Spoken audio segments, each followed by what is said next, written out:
That, my friends, is the sound of the fat lady singing. And you're hearing it because of what happened Thursday night.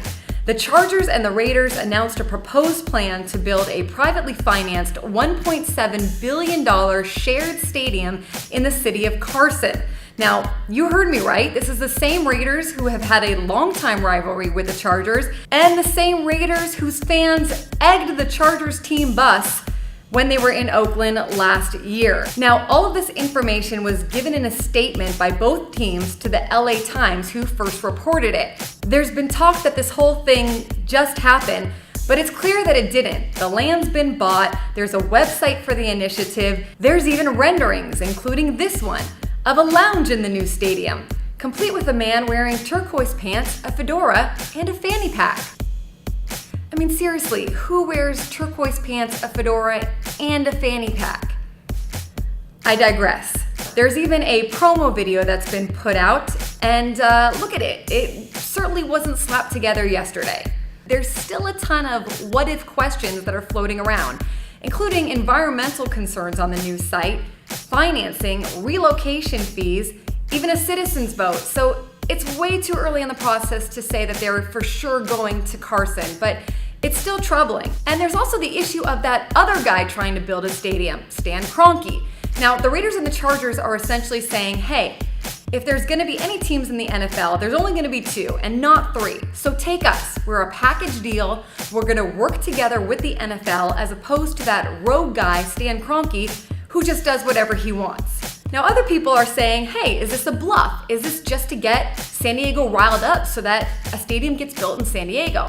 Okay, yeah, I mean, that's a possibility, but what if that bluff backfires? What if they can't get something built in Carson, and now you've got an angry mayor who's irritated at this whole thing, and a fan base that's left with a bad taste in their mouth? Look, I don't blame Dean Spanos for wanting to get out of town. Right or wrong, it's a business. The NFL is a business. This is his team. He can do whatever he wants with it. The Chargers have tried for more than a decade, and I'm sure the Chargers could have done more things right, and we know the city could have done more things right, but it just didn't happen, and I don't think it's going to happen. It seems like this whole task force thing is too little too late. Are the Chargers gonna lose fans if they move to Carson? Yeah, probably.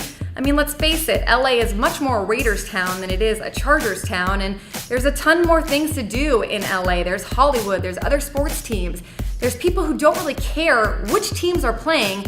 They just want to go to the games because it's trendy. I mean, look at the people in these renderings.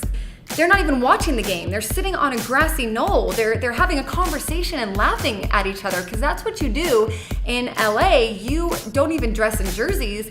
You just sit on a grassy knoll and talk, all right? So yeah, they're gonna lose fans, but it's not about the fans, all right? They're gonna make their money, the Chargers, in PSLs, in signage, in luxury suites, in people who want to fill those luxury suites, in companies who want to fill those luxury suites. And it's not gonna be the diehard fan situation that you see in Buffalo or you see in Green Bay, because LA's not that kind of place. Remember, this is just as much about the Chargers versus the city of San Diego as it is Spanos versus Stan Kroenke. Both Spanos and Kroenke are taking their swords out. Okay, bad analogy, but you know what I mean. And they're saying, hey, LA is my territory, mother trucker. And you know who wins in that situation? The NFL and the league. They're the ones that are gonna profit from this whole fight to LA. All right, last point, and this is just my 2 cents. I think the Chargers could have handled this better. Rather than put out a statement to the LA Times and let a press conference happen in Carson the next day, you should have gone to the fans. You should have rallied them and said, hey, this is what's going on.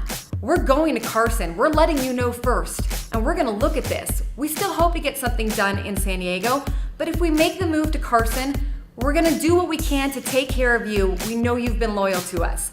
And they didn't. Instead, they did something more akin to leaving your girlfriend in the middle of the night and shacking up with her frenemy and posting pictures of it on TMZ. You can find me on Twitter @Annie Heilbrunn. Let me know what you think about this whole situation.